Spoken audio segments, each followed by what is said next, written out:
Yeah, dear Nicolas, dear Ajay, it's a pleasure for me now to give you an overview on mechanical circulatory support in high-risk PCI. This is really changing perspective. These are my disclosures, mainly the funding we got for all the trials we have performed for patients with cardiogenic shock. And also maybe it's a disclosure, I try to focus to show you randomized trials, and if there are not enough data available for randomized trials, I only focus on registry trials and trials which have performed propensity matching for the best comparison. So I divided my talk into two parts. So first of all, we look for the data for high-risk PCI, and the second part, I will look for the data for mechanical circulatory support for patients with cardiogenic shock. So first of all, look for the high-risk PCI data. And this is what we currently have available, at least in Europe. In the United States, there are also many of these devices available. Now, looking first for the intra-aortic balloon pump for high-risk PCI. And then we have this very relatively old randomized trial, which was the first randomized trial looking for high-risk PCI in patients with reduced ejection fraction, and they used a jeopardy score of more than 8. That's a so-called BESIS-1 trial. Patients were randomized to either elective IBP insertion versus no planned IBP, and then they were looking for a 6 months follow-up and also hospital follow-up and discharge after 28 days. In hospital, major adverse cardiac and cerebrovascular events were absolutely the same between the two groups. Procedural complications were mainly hypotension, and this is the reason what was the main driver for the difference in IBP versus no IBP in this particular trial. So, but the main endpoint, major adverse cardiac and cerebrovascular events, were absolutely the same. And so based on this trial, so many people were saying, okay, IRBP is a hemodynamic support is only modest or minimal, so we have to go for other devices. And there's another trial, the so-called PROTECT-2 trial with the impeller device. And as you can see here, that's a study design which has been performed. So in this case, patients were randomized to IRBP versus impeller 2.5 in patients requiring prophylactic hemodynamic support, but this was not very well defined in this trial.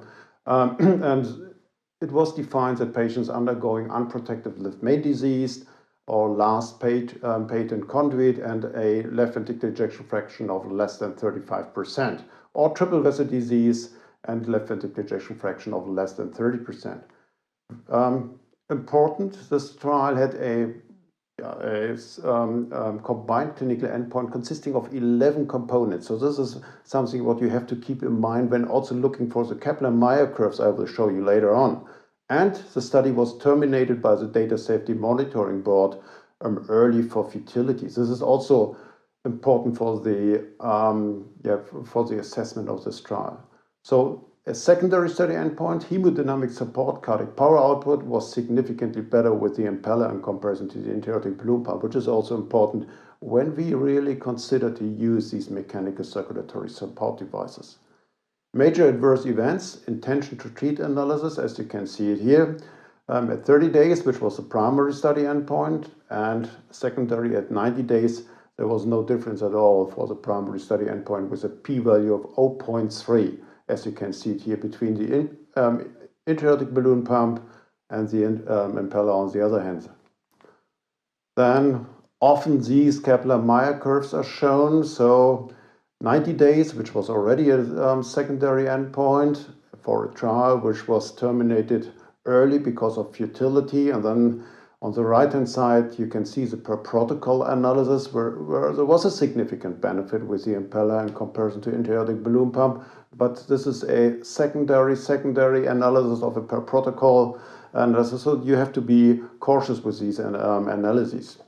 Important, as I mentioned, so this is a combined clinical endpoint consisting of many different components. And if you look for this, the hard endpoints like death or myocardial infarction were more in favor of the intra-aortic balloon pump and not in favor of the impeller.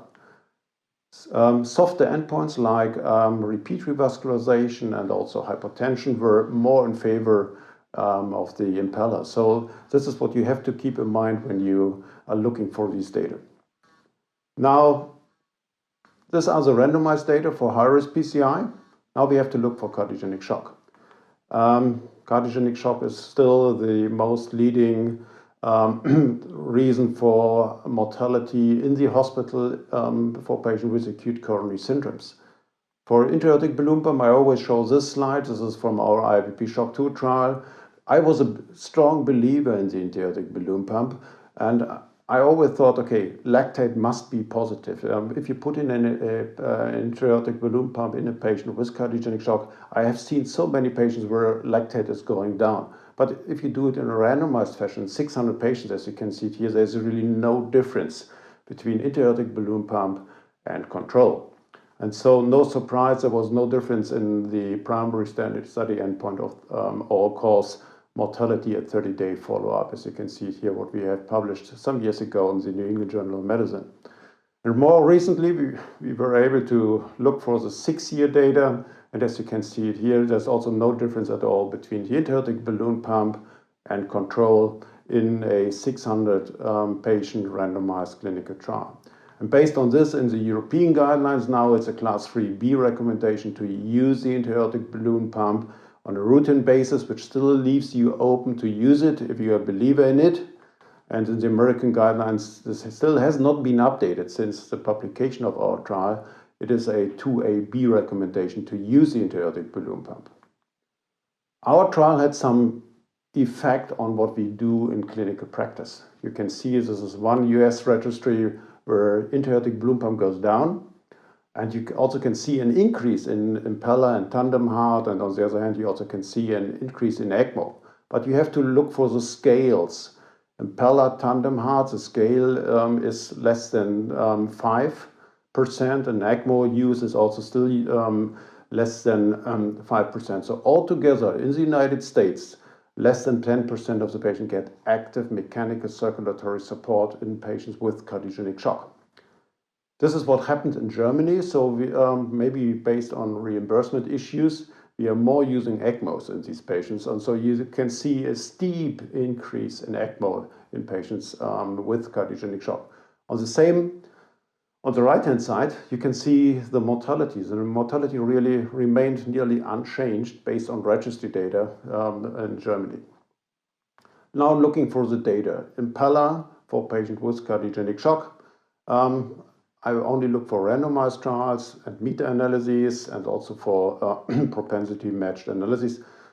This has always been criticized, so this is a small trial, 46 patients, impeller CP versus intra-aortic balloon pump in high-risk patients with cardiogenic shock. As you can see here, there was no difference. With 46 patients, this is surely underpowered. However, what concerns me is that there is no difference in lactate. I'm always looking for lactate, and when I'm on the ICU, there's no difference between impeller CP versus intra-aortic balloon pump. And there's another very recently published French trial. It's a very small trial, but they were also looking for impeller 5.0 versus intra-aortic balloon pump. And you can see it once again, there is no difference in hemodynamics like cardiac power index and also other hemodynamic variables like the mean arterial blood pressure and so on. So this device had no effect on hemodynamics. So this is something what we really have to look into further details. Currently, personally, I also do not understand these data. We were able to do a individual patient data-based data meta-analysis on mechanical circulatory support in patients with cardiogenic shock. And as you can see here, 148 patients have been included, and there's currently no signal for a mortality benefit. And if you look for all the summary effects, you can see on the right-hand side that there's an increase in mean arterial blood pressure if you're using mechanical circulatory support or active mechanical circulatory support. There's also a benefit in lactate if you put all the data together. But on the other hand, on the left-hand side, you can see there's a significant increase in bleeding. Now, I've always learned that bleeding is increasing mortality in patients with acute coronary syndrome. So we have, on the one hand side, we have some beneficial effects on hemodynamics. On the other hand, we have some more complications, in particular bleeding, which may also affect mortality. Now looking for registries and match comparisons, which is also important to look for. So we, based on the lack of data, we put together data from our IABP Shock 2 trial and matched them to an Impeller registry. As you can see it here, altogether 240 versus 240 patients, no effect at all, once again, on mortality. And what we have seen, there were significantly more complications. So peripheral complications, life-threatening and severe bleedings with the active device in comparison to control. And during the AHA, you can see these two large-scale registries which have been presented and further on published. There's one from the Premier registry in the United States. There's another one from the NCDR Cath PCI registry. As you can see it here, altogether 28,000 patients versus 48,000 patients with Impeller in comparison to control. And I will show you the data from this publication, and they adjusted it and they did some propensity matching, more deaths with the Impeller, more bleeding with the Impeller, more acute kidney injury, and also more strokes with the Impeller. And very interesting to see in the United States, we have the same in Germany and also in Europe. There's a huge variation in the likelihood of receiving an Impeller based on the center where you are admitted. This is something you can see here, so six-fold variation in the likelihood of receiving Impeller. And as you also can see, patients being in the highest quartile of Impeller use, they had the highest risk of death and also bleeding and acute injury and also stroke. So once again, confirming that based on this registry, they try to adjust for these baseline differences, more risk of complications with the Impeller. And then there are arguments to say, okay, Impeller, these patients were more critically ill. But this is a difference, as you can see. This is totally different as you can see it here. These patients getting an Impeller, they were less critically ill. So the Impeller was more used for high-risk PCI, not only for patients with cardiogenic shock. Now looking for the other registry, the Cath PCI registry in the United States, you can see it once again, a huge number of patients getting an Impeller, and there's a steep increase in the use of Impeller and a decrease in the use of IABP, and then they were also doing some propensity matching. Once again, it came out, Impeller use led to more death and also more bleeding, as you can see it here. And then there are many people saying, okay, you have to put in the Impeller before revascularization. And this large-scale registry has shown that if you put in the Impeller before revascularization, it is exactly the same outcome. If you put it in before or after, there's no difference in death or major bleeding. Probably the most important slide of my talk now, and this is probably also what we have to discuss later on, patient selection is crucial. And this was also the reason why we are still using mechanical circulatory support also in Leipzig. So 50%, up to 60% of the patients will survive without any device. And 40 to 50% currently do not survive based on data from IABP Shock 2. If you put in a device in these patients, you for sure will not change the outcome of the patient. Maybe you will lose some patients because you induce some bleeding or maybe some sepsis. I'm personally convinced that maybe 25, 30%, 35% do have a benefit from mechanical circulatory support. And then there are patients where you will probably not have any benefit. This is what we call cohort A, no device, cohort B, yes, a device. And here you can discuss if you use the device as a bridge to decision. So based on all the data what we currently know, revascularization is beneficial for patients with cardiogenic shock. Carpet lesion only PCI is beneficial with respect to vasopressors. Maybe norepinephrine is better than the others. Based on evidence, IABP and mechanical circulatory support is currently not reducing mortality. There are some ongoing trials. Hopefully they will give us better data to show that we really have to use these devices. So this is a danger trial, Impeller versus no Impeller in patients with cardiogenic shock. which is performed in Denmark and in Germany. That's the reason why it is called Danger. Then we have the so-called ECLS shock initiative in Germany, ECMO versus no ECMO for patients with cardiogenic shock. These are the centers, 55 centers altogether in Germany. First patient in June last year, and you can see, this is my last slide, the inclusion rate. In red, you can see the ongoing trials. So there's Danger with 360 patients, and ECLS shock, our trial with 420 patients. And we have now included roughly 60 patients, so a little bit more than 10% of the patients. And hopefully, we will be able to show that with ECMO, we are able to reduce mortality. Thank you very much for your attention.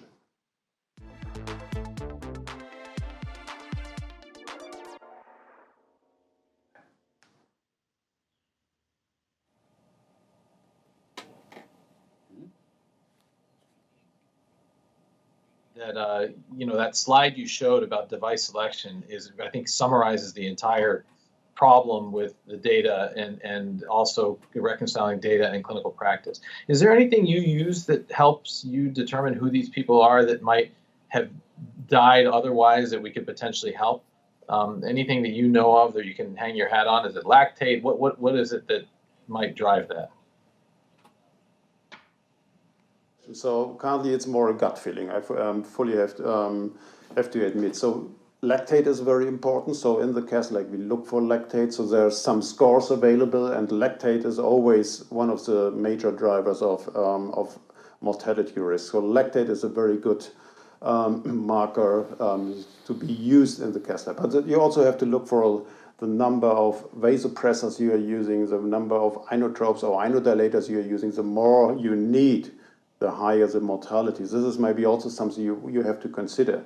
And then there are other factors. The age is also very important. So you have to consider the comorbidities of the patients, and this is all these things you have to take together to make a decision. Probably it's the best way is also to have a shock team where you have specialists in intensive care medicine, where you have specialists for mechanical circulatory support, and where you also have specialists in interventional cardiology.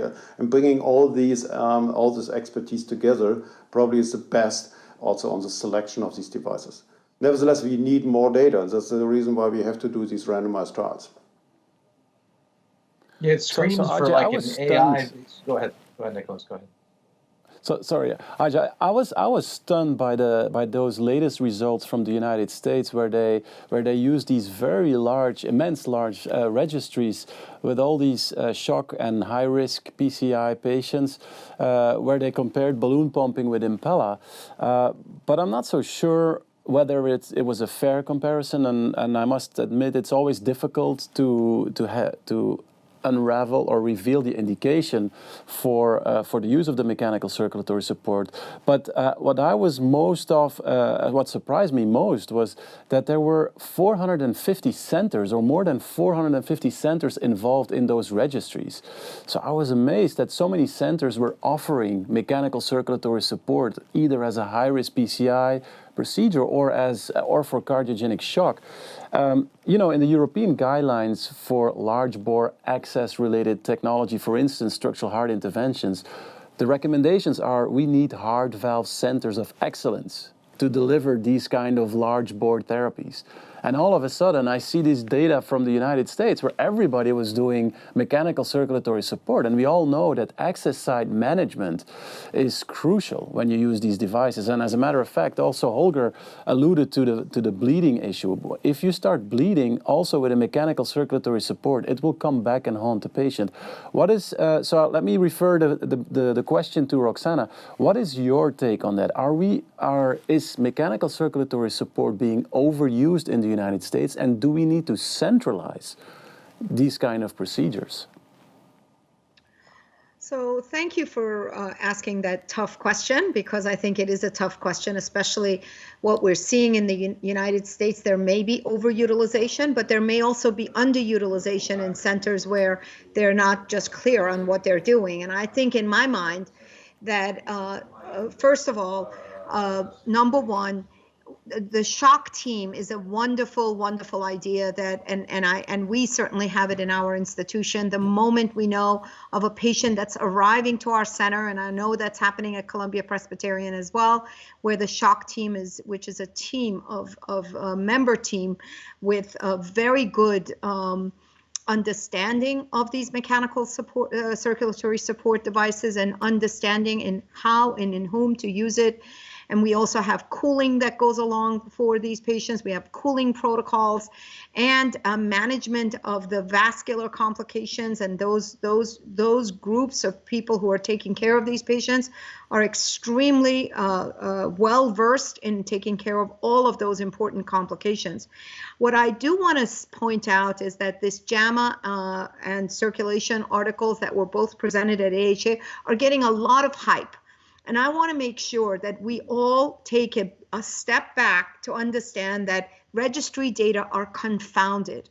And to say that mechanical circulatory device is not helpful, if at all harmful, is really not doing a good service to the patients who actually are experiencing. And I think what Holger is putting out is that it's not for everybody, and that we need to be much more judicious in its use. But it's not saying we shouldn't be using it and that we're harming people. And then lastly, I want to say, one of the things that really, really upsets me is the lack of randomized clinical trials in this arena, especially with mechanical circulatory devices. Going back up against intra-aortic balloon pump when actually intra-aortic balloon pump didn't show a benefit from the BCS shock study to me is just all crazy. And I think in my mind, we need to have randomized prospective trials to look at these, and these are very, very hard to do. So it's a conundrum. I don't know that we have a full answer, but I don't want this to be I hate Impella, I hate ECMO, I hate whatever mechanical circulatory support session, because it is useful when it's used properly. I completely follow you on that, and I think it's a very important comment that you made on the relativity of of the data that is currently out there. That said, David, what is the situation in the UK? Is mechanical circulatory support something limited to particular centers, or is every cath lab able to use these devices? No, so interestingly, and Roxana alluded to the balloon pump trial that we did a few years ago, and actually since that trial, certainly the use of balloon pump is less. And in the UK, it's hard to get any funding for mechanical circulatory support. And so there are some centres that have Impella, but they're relatively few. And there are some centres that have ECMO, but they're obviously surgical and transplant type centres. So I think if you did an analysis in the UK, you'd find that really it's only a small proportion of the hospitals are offering high-level circulatory support. Mm-hmm. Yeah. You know, one thing, Yeah. if I could So, just say Ajay, really quick, from though, Oh, go ahead. Yeah, I was just going to say to Roxana's point, though, you know, I fully agree with your assertion about confounding in observational studies. On the other hand, I personally have been guilty of saying up to a couple of years ago that I don't feel that I could adequately randomize patients because I know, or I think I know, when I should use them. And one of the advantages of having these types of data come out is, yes, they create a big fuss and people take them to extremes. But right after that, we have 2 large randomized trials being announced in high-risk PCI and shock. So at the end of the day, if that's what led these trials to be done, I think that in some respects that I would view as a positive thing. And I view personally those data as enough that would give me equipoise to randomize patients at this time. And so for those reasons, I think it's important to have data, admittedly, completely with a lot of limitations. But make no mistake, I think mechanical circulatory support is here to stay and should be part of contemporary practice in tertiary care centers who offer complex treatments to patients with complex diseases within cardiology. But I do believe that we still haven't figured out the right patient for these trials. And for instance, I don't believe that we need to have trials where over 60% of the patients have been resuscitated out of hospital in shock trials. That doesn't make any sense to me, because that refers to how do you benefit if 50% will survive anyway, but 50% will die. So basically, you add a lot of confusion to the mechanical circulatory support discussion in that regard.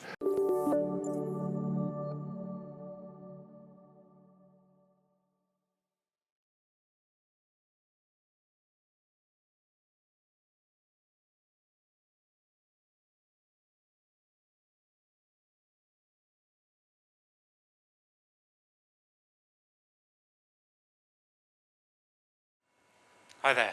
So I'm going to talk about cerebral protection in TAVI, as you heard. And here are my disclosures. So I think there is no doubt, and we all can vouch for the fact that when we do TAVI, valvular debris goes north. And the problem with that is that it goes to our most sensitive organ, the brain. It also goes elsewhere, but the place that it really matters is in the brain.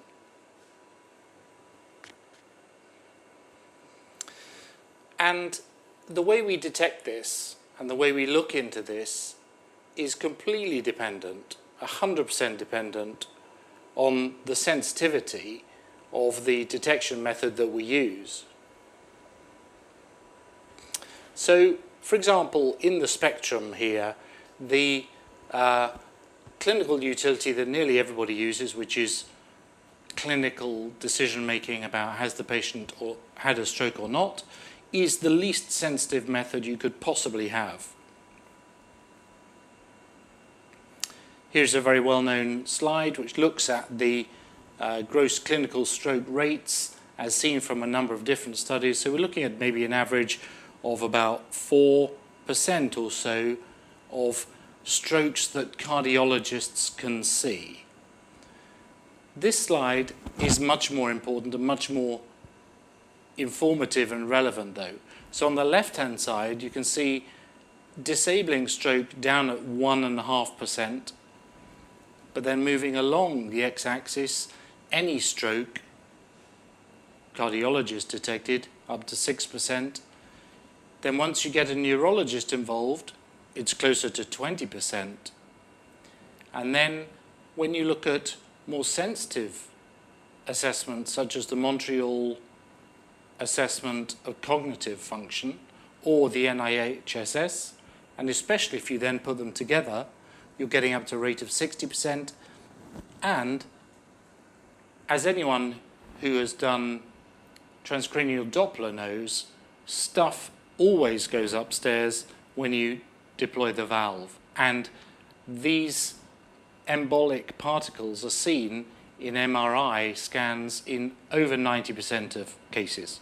So fundamentally, everybody gets something going up to the brain. And the question is, how hard are you looking? Because actually, the more you look, and the longer you look, and the harder you look, the more you see. So why is this now different to how it was 10 years ago? So it used to be something that was talked about a bit, but not that much. And I think it's really because the focus of complications has really changed. In 2010, if I can just get you to sort of cast your mind back, we had vascular complications running at around 10%. There was aortic root rupture was a major concern. Okay, it was rare, but 2%, and those patients died. So that was a major focus of concern. Coronary artery occlusion, similarly, rare, but often fatal when it happened.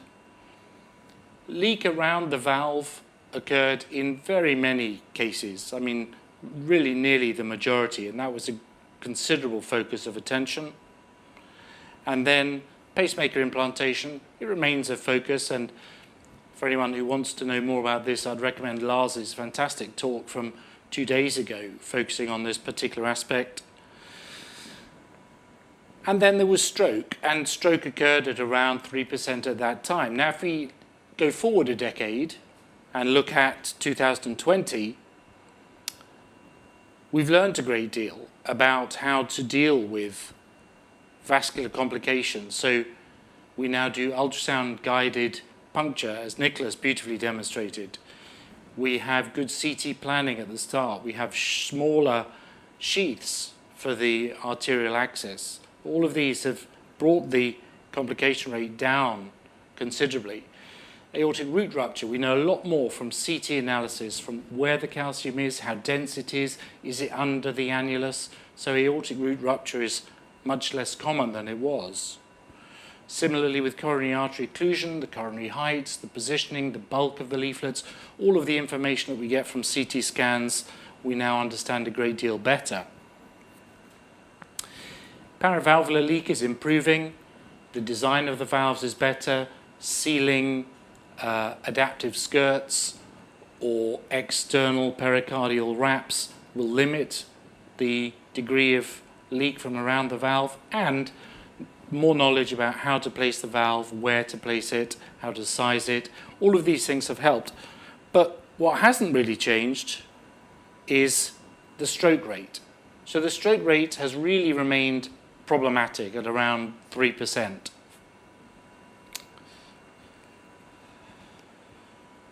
And this is something which we therefore have to look at to fix.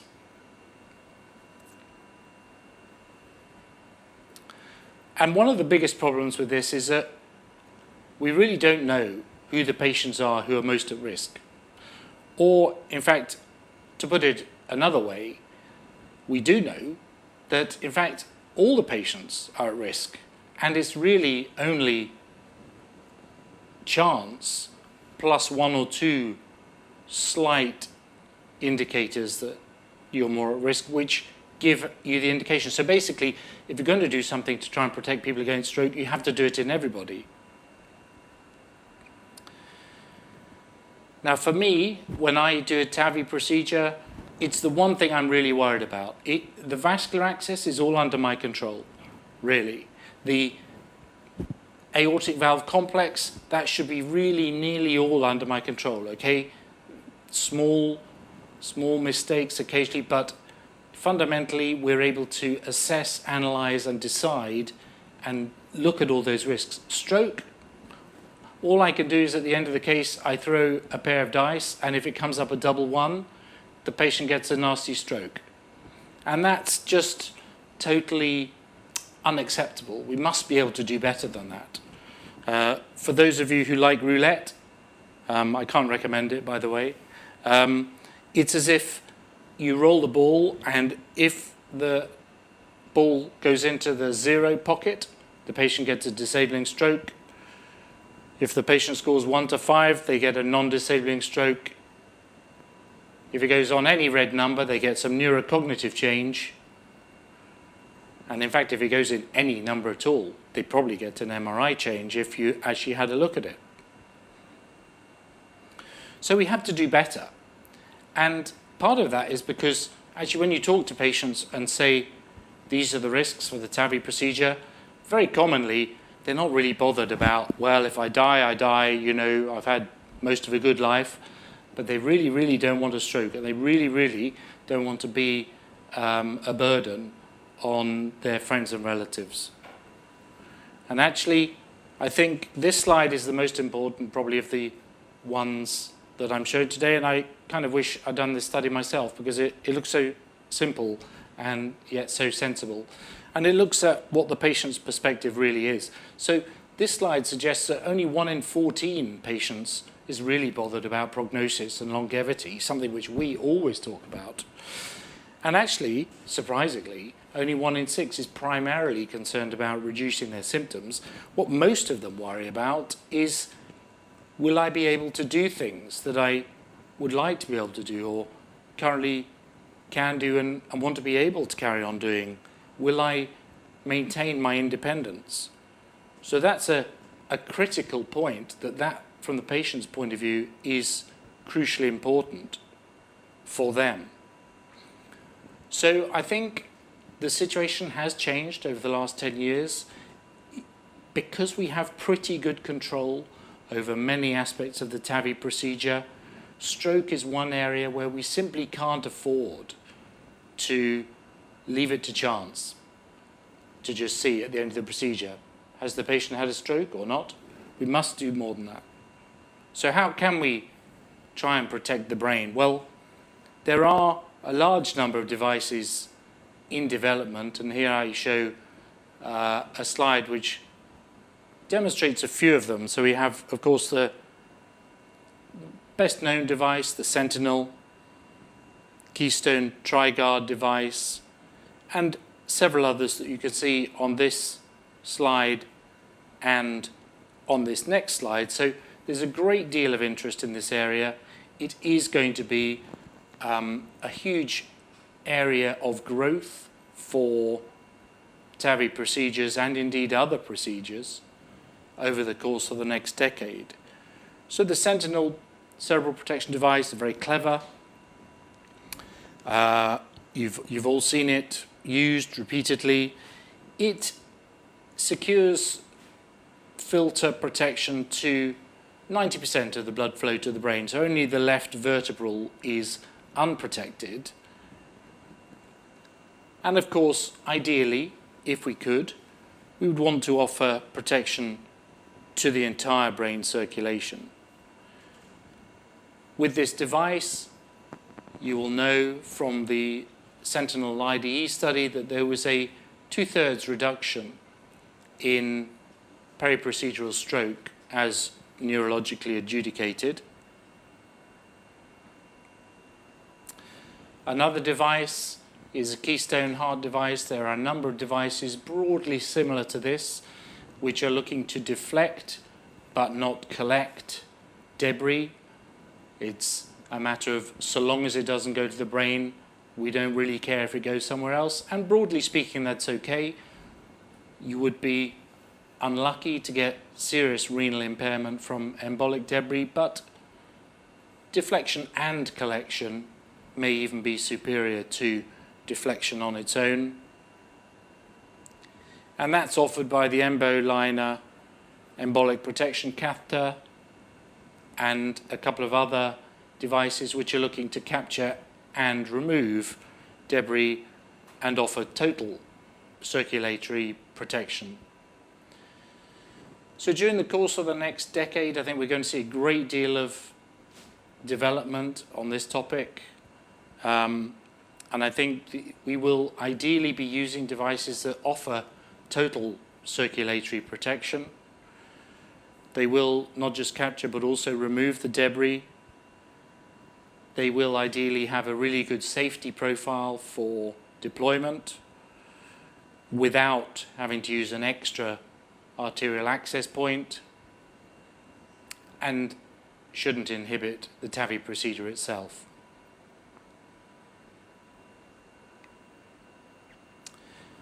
So in summary, I think prevention of cerebral embolization is probably the single most important uncontrolled or unsolved aspect of TAVI today.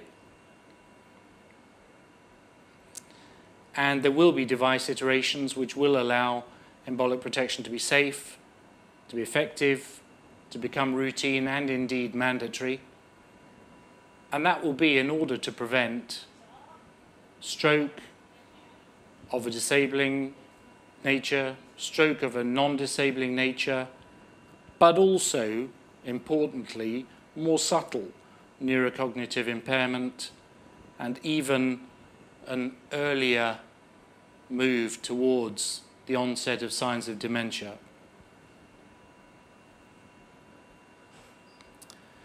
And this way, we'll be able to make sure that our patients can get the maximum benefit from their TAVI. Thank you.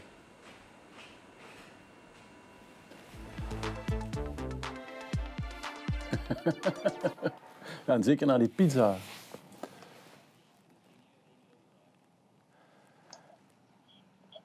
Hey, sorry, David, I'm on an emergent call. Nicolas, can you take over for a second? There's just an emergency I have to deal with. I'm so sorry. So David, that was definitely showing us the importance of cerebral embolic protection in terms of how sensitive this matter is. You nicely summarized all the possible technologies that are now being developed. I think it illustrates how sensitive it is to everybody, but given this fact, do you still feel it's mandatory to justify its use in contemporary practice that we have randomized trials? Should we not just stick to the concept and say, okay, we need to use it? Well, I think there won't be reimbursement unless we have randomized trials that really clearly show it's beneficial. And I think it's no doubt that if we do the trials, if we design the trials correctly, and we have a really good device, no question, the trials will be positive. So I don't think we should be afraid of that. I mean, I don't personally that much want to randomize patients not to receive a sentinel device now, but I think as we have a further iteration, it will be a requirement that there is one randomized trial which categorically proves the value of cerebral protection, even though deep down many people believe it's proven really beyond reasonable doubt already. Mm-hmm. Roxana, a question then to you from a trialist perspective. Do you believe that we also need to be aware when we are designing these trials to be selective in terms of the transcatheter valve platforms we're using within those trials, or is it, you know, if you're going to study it, you're going to study it for all kind of valve platforms? So first of all, I think wonderful talk, David. I think there should be a clear understanding that doing a randomized study in this cohort is extremely difficult. Stroke is now a rare complication of TAVI. And to show the benefit, you will need very, very large numbers of patients. Having said that, just yesterday or 2 days ago, I don't know, everything is blending together, David showed us 2 big speckles that he collected in the filter device that he had put in his TAVR procedure. And certainly those, if I'm the patient, I'd rather not have that go up north in my head. It just makes intuitive sense. But I do not think that we should be looking at it for TAVR, not one single valve versus another, who has higher stroke, who has not. The idea is, can we reduce stroke? And the reason why the Claret device was used in a small number of patients with a surrogate endpoint, which was absolutely imperfect, because as we saw, the volume of the MRI lesions are so very, very much dependent on the patient profile, et cetera, is a very, very difficult thing. So we have to do a very large study. It will take a very long time. And there has to be this randomization to cerebral protection versus not in all comers and with all valve types to show the benefit. Holger, Leipzig, the We've Leipzig got Heart Center exactly was that study going on. Oh. Sorry, go ahead, David. Sorry. Yes, I should add that in the UK, one of my colleagues, Dr. Carbanda, is leading a trial which is an 8,000 patient trial, which is now fully funded and will answer this question exactly as Roxana has suggested on a clinical basis. Well, yeah, and of course in the United States and also outside, you have the protected TAVR now, which will enroll 3,000 patients and randomize them to either use of the Sentinel filter or no use of the Sentinel filter. So I think these 2 initiatives probably will shed a different light on the importance of cerebral embolic protection. But you know, it will take some time before we get those data, and we all know that the Leipzig Heart Center was pioneering because they came with the clean TAVI trial a couple of years ago. Holger, how is the situation in Leipzig these days? Is there a systematic use of these devices, or are you selective, or are you awaiting the randomized trial results? So we are selective nowadays.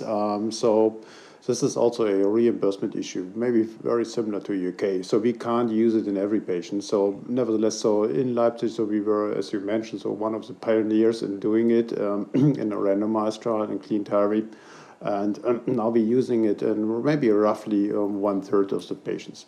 Nevertheless, so using it is it's a subjective selection. So it depends on calcification in the aorta. It depends on calcification of the aortic valve, and so often this is within our heart team, within our TAVR team.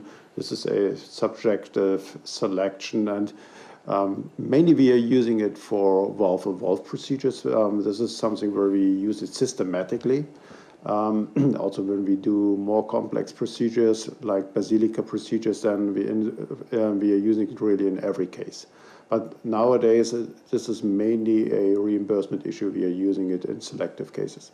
But we also, for sure, are one center participating in the randomized trials, and I think this is important. We need more data until we also are able to convince that this procedure must be done and that it should be performed and reimbursed under cerebral protection. You know, it's very interesting that, you know, comparing to the prior discussion we were having, I think there's subtle differences is that there's appears to be virtually zero harm. I mean, Nicolas, you demonstrated how easy it is to put this device in. Now, you can cause embolization up to the brain, but I think that's one of the differences here in the sense, and this is the reason why we try to use it in as many people as we can, is because unless there's demonstrable harm to something, it becomes hard to argue against doing it. So that's, I think, one of the conundrums to these trials, but I'm glad the trials are actually getting done and hopefully can answer. So, Joost, a brief question to you.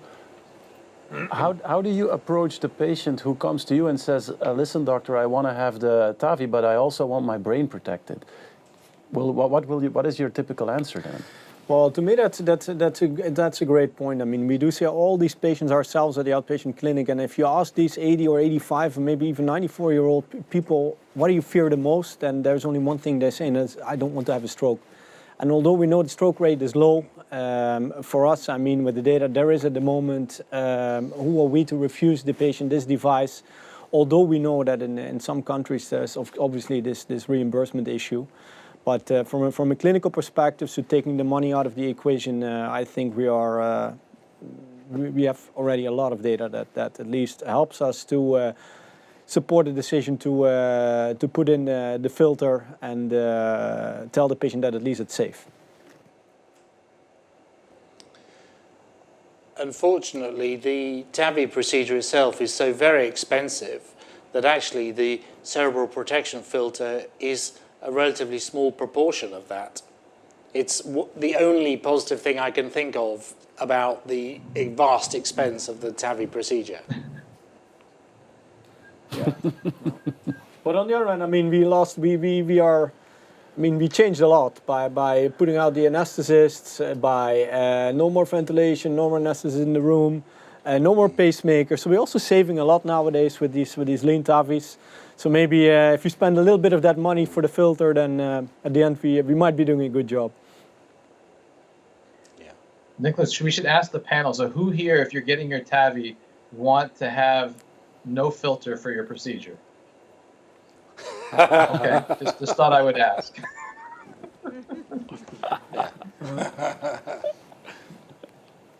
That's good. That's good. So that makes the point. David showed those debris. I mean, those were two big speckles. The ones that you showed. And I don't know what did your filter show today? You didn't share that with us in your lean TAVI case. Yeah, so our case, and our filters were empty, but in 50% of the patients, in even more than 50%, you will not see it macroscopically, but we send our filters always to our pathologist. We still do that, so we have quite a vast data set now, a database, and typically you see debris microscopically in over 90% of the cases. Yeah, and of course, the visual eye can only go to 1 millimeter or something, but the debris often is 500 microns or even less. Yeah, the question is that relevant or not? We don't know, but the problem that I have is that you cannot predict the size of the debris. It's like, when you are working in a degenerated aortic valve, it's like porcelain. You cannot anticipate the size of the debris that will dislodge from that valve. But one more question to Ajay for the New York situation, though. I know it's in the United States, it's a very competitive market. You have a lot of centers, for instance, in the big cities who are offering TAVR.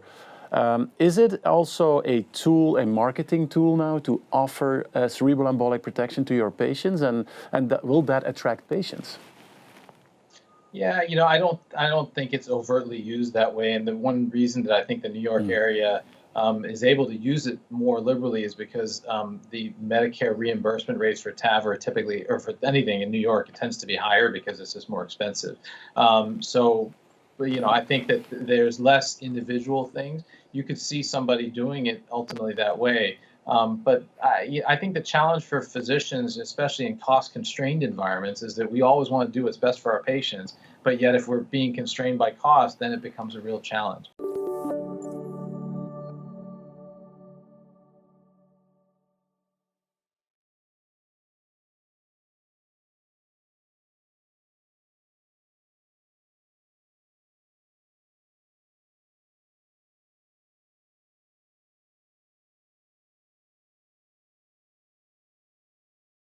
A distinct pleasure actually to have the honor to do the last presentation of this amazing course. Usually in routine conferences, the last presentation of the meeting is usually not the best attended meeting, and it's also quite reassuring to see that the full AV staff just came in with pizzas like everything was already over. But I will still do my best to tell you something about the non-hyperemic angio, OCT, and the MSCT-derived coronary physiology. Before I do that, just in 30 seconds, we actually finished our live case very briefly after the last shot you saw from our room. We put in, based on the IVUS, a TRIO 28 stent in the proximal LAD. We post-dilated a bit the 3.5 balloon proximally. And with that, the result was actually very good. The diagonal remained nicely open. Septal was still patent and the distal part was diseased, but there were no dissections or whatsoever. And very interestingly, also the distal circumflex was clearly spastic and clearly improved on the final shot we took before I left. So with that, I'll continue with this last lecture of today, telling you about the universe of coronary physiology and imaging, which clearly and rapidly expanded over the past decade with the hyperemic indices, as all of you are well familiar with.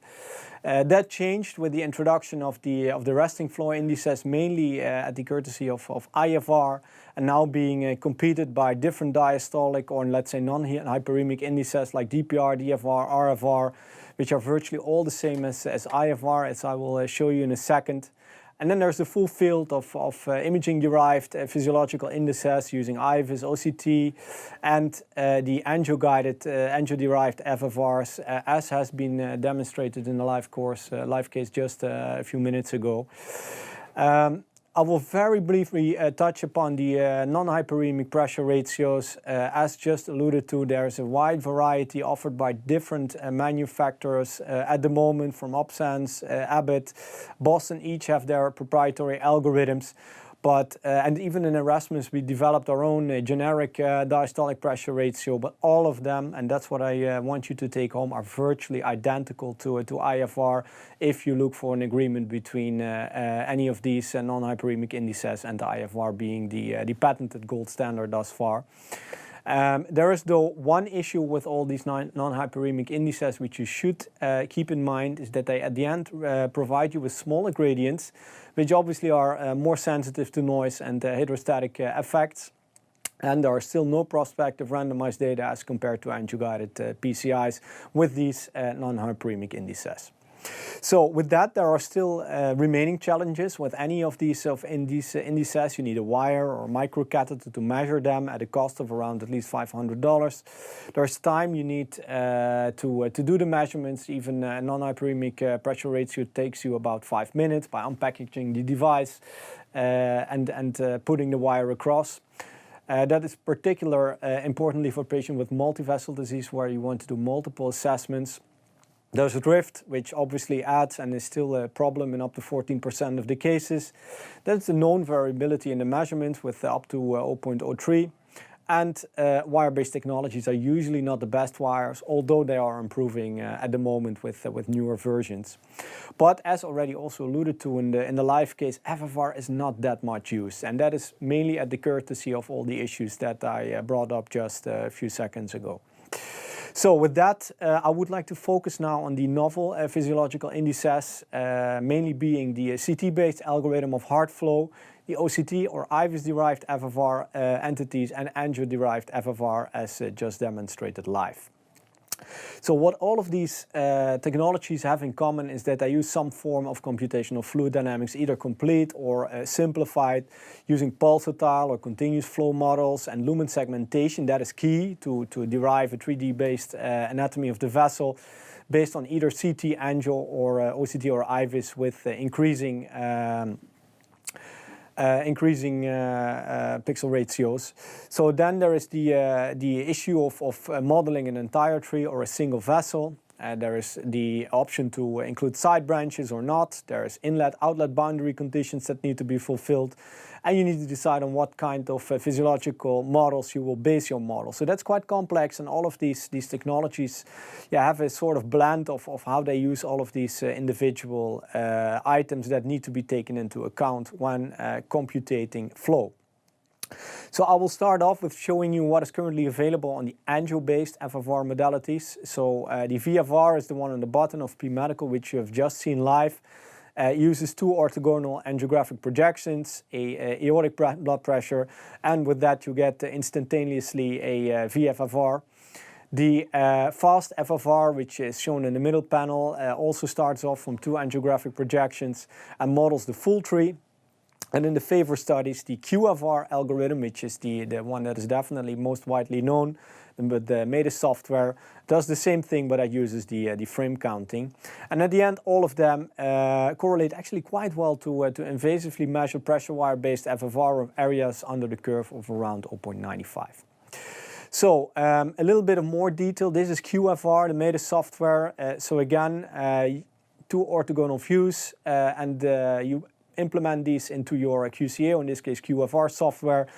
Interestingly, and that is of distinct feature of this software, is that you need to model flow by applying a TIMI frame count. So with the TIMI frame count, the software identifies the time at which the contrast enters and leaves the vessel under investigation. This software has been widely assessed by at least 4 large prospective randomized trials and is, as Ajay already alluded to, currently being assessed in a randomized fashion versus FFR-guided PCI in 2 large randomized controlled trials, either in Europe, Japan, or in China. QFR correlation with FFR, you see here a level of agreement of around 0.80 and a mean difference of around 0.01, showing you that this software actually works quite well in cases that were included in this study. Area under the curve, as already alluded to, 0.92, based on the meta-analysis of all these prospective favor studies. And this is important since this software, as it will be used hopefully somewhere in the near future in clinical practice, is rather easy, because what you see here is the time to computate QFR in these randomized trials is even below 5 minutes, as the time to measure FFR in at least the favor was definitely somewhat higher. And also of importance, the computation of QFR was successful in 97% of the attempted cases. What is though of importance is that there is still a gray zone, as you will remember also from the early days of FFR and IFR. There's always in the beginning an area which you're not sure, as with any test in medicine. And in this case, based on the meta-analysis of almost 1,000 patients, the gray zone for QFR was defined to be somewhere between 77 and 87. That in routine practice would mean that approximately 1 out of 3 to 1 out of 2 patients, let's say 1 out of 3 patients will end up with a QFR in the gray zone, with whom we will not be definitely sure on what this would mean if you do a pressure wire-based FFR. And the company also at this stage still advises or recommends to use a pressure wire-based confirmation. FFR Angio is the CathWorks software. It's mainly used in the US at the moment, also in trials. This is some picture from the FAST FFR trial that Bill Fearon published circulation last year. So the key difference with FFR Angio is the fact that you also need 2 projections, but this software models a functional angiogram of the whole coronary tree, which is clearly different than the EP software or the METIS software. But definitely takes into account the full coronary tree instead of just one vessel. Correlation and agreement here for the FAST FFR study, very similar to QFR with a level of agreement of 0.80, small bias in the area of under the curve around 0.94. VFFR, as just demonstrated live, I will briefly touch upon this. So 2 views, blood pressure, and if you have VFFR, will be provided to you instantaneously. So this was tested in the FAST study published by Ken in Eurointervention last year, showing you a level of agreement of 0.89, which is actually quite good in the 100 cases we tested. And this is important, also a very low inter-observer variability with an R of 0.95. Then FAST Extend 300 cases with this software, a similar level of agreement found even in a more extensive cohort. But what was interesting about this study that we just submitted for publication is that if you look at more complex disease, so bifurcations, vessels with moderate to severe tortuosity, calcifications, tandem lesions, and even diffuse disease, this correlation coefficient actually remained quite stable throughout the spectrum of types of diseases. But also with VFFR, there is a gray zone. So remember, that was 77 to 87 for QFR. If you would apply that to a VFFR, the accuracy would be slightly higher than with QFR. And for that reason, the current gray zone for VFFR has been set between 80 and 85, at which the sensitivity and specificity were around 95 and 97% respectively. FAST2 is currently ongoing, a multi-center collaboration between 5 sites in New York, Colombia, in Japan, Italy, Germany, and Rotterdam. We are 95% complete with a core lab validation of the VFFR. We hope to be able to present the study at the end of the year. Then, switch to imaging-guided FFR modality. So this is not something that is really new. It has been tested in the last, I think, 8 years. This is just some data from Cheng Chang Tu's group, who used OCT to identify, or let's say to determine an index called OFR.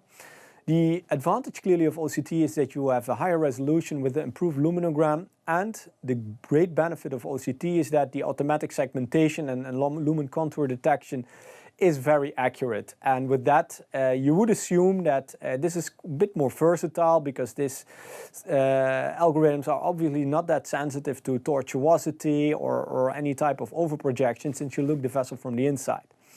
But if you look at this, the authors in 125 vessels found a diagnostic accuracy of around 90%, which is more or less identical to the angio-guided FFR indices. So earlier data also here published in Circumvention 4 years ago with some more extensive computational fluid models clearly also found a level of agreement of around 0.75, which is more or less in the same area of agreement. But the key thing here was that these extensive computational fluid model analysis are very time consuming and usually need to be run overnight.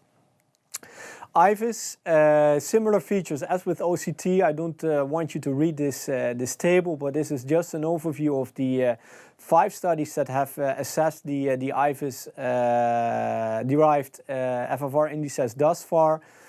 Benefit of IVUS is that you can also look at the ostium, so you get a true appreciation of the full vessel.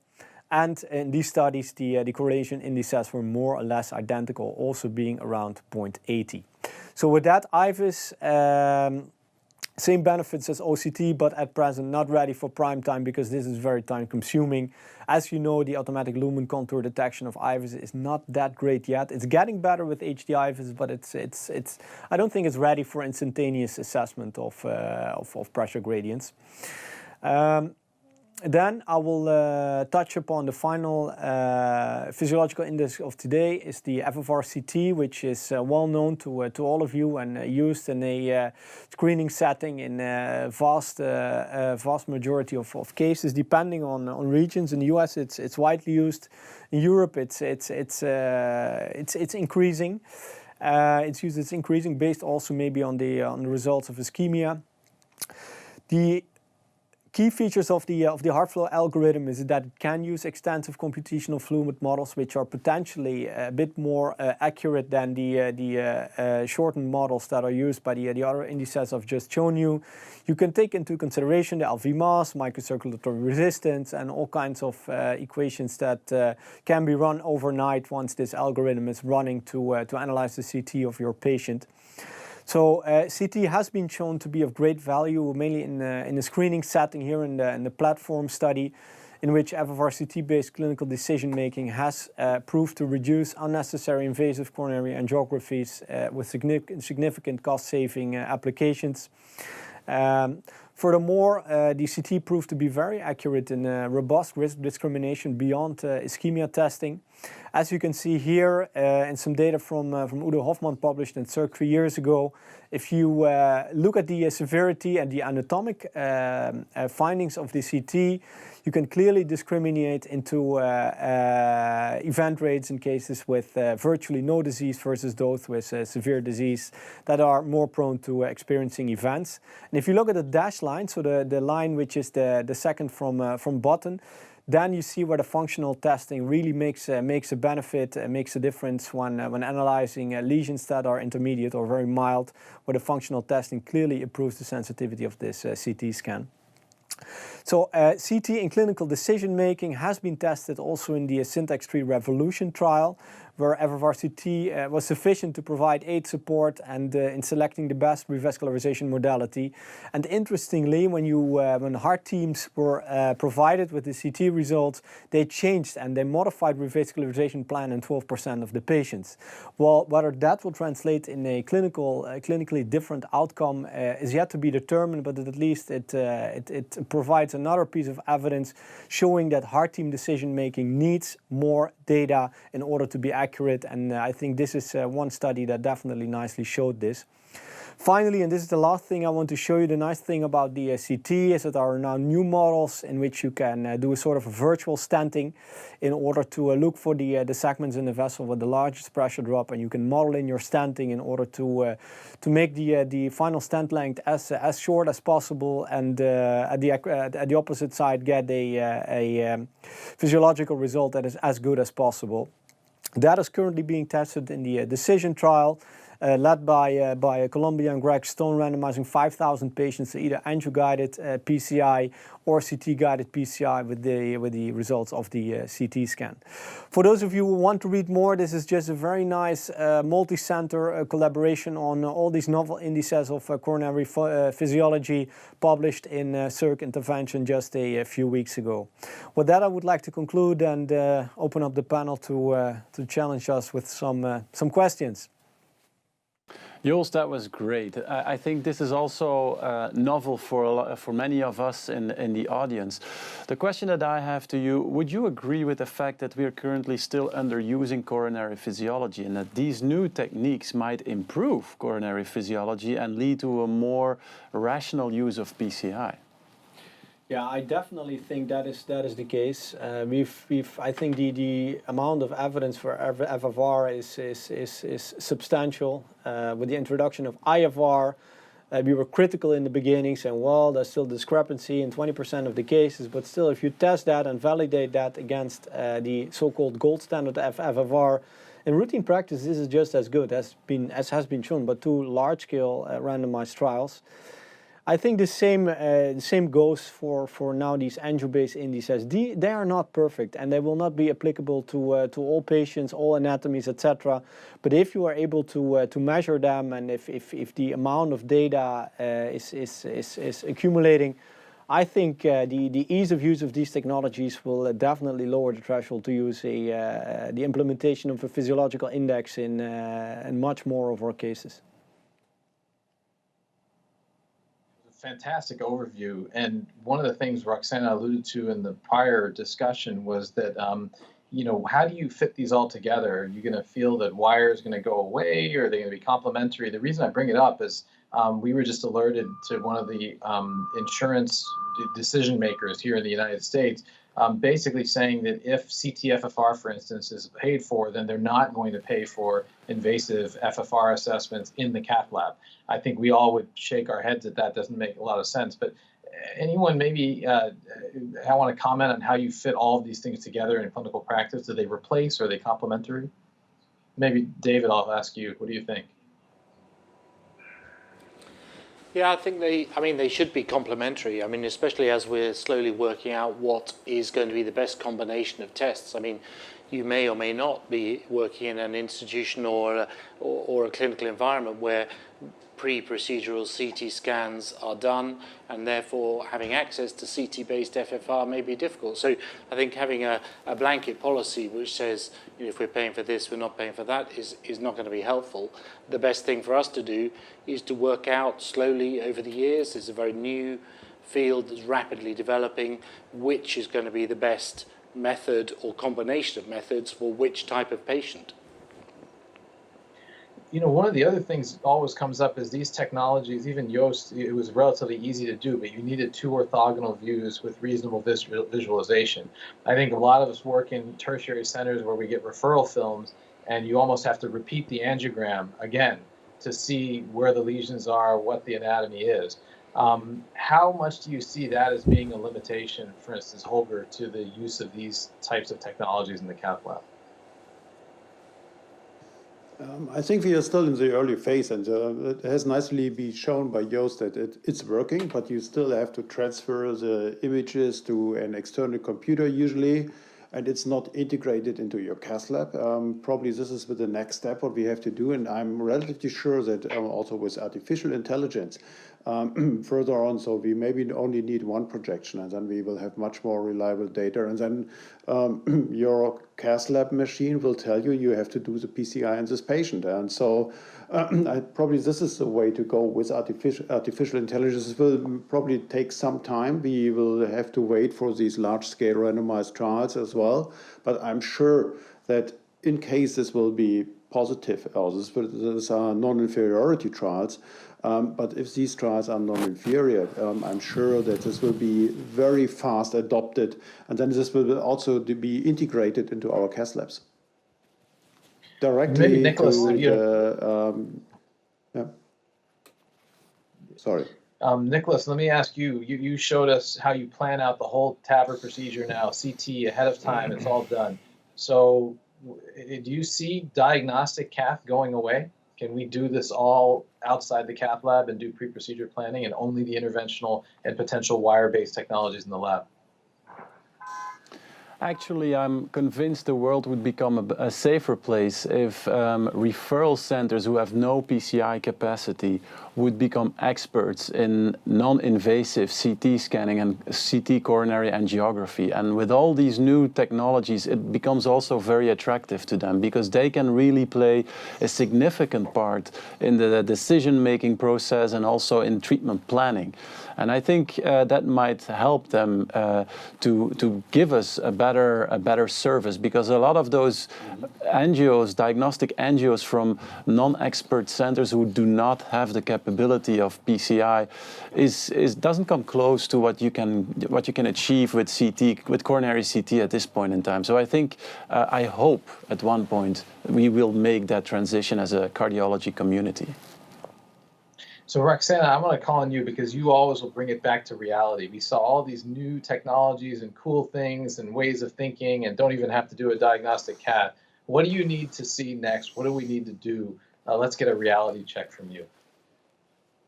I think, one of the things that we should be aware of, that we should not take away for the invasive physiology work that was done with prospective randomized trials powered for important endpoints, and that those were really with huge amounts of efforts. And to kind of now say, well, here's a Me Too non-invasive project, a product that I can do and I can be just the same. And by the way, I'll just do a non-inferiority to this and with a few hundred patients and feel good about what I've done. I want to make sure that everybody understands that we have to work very, very hard.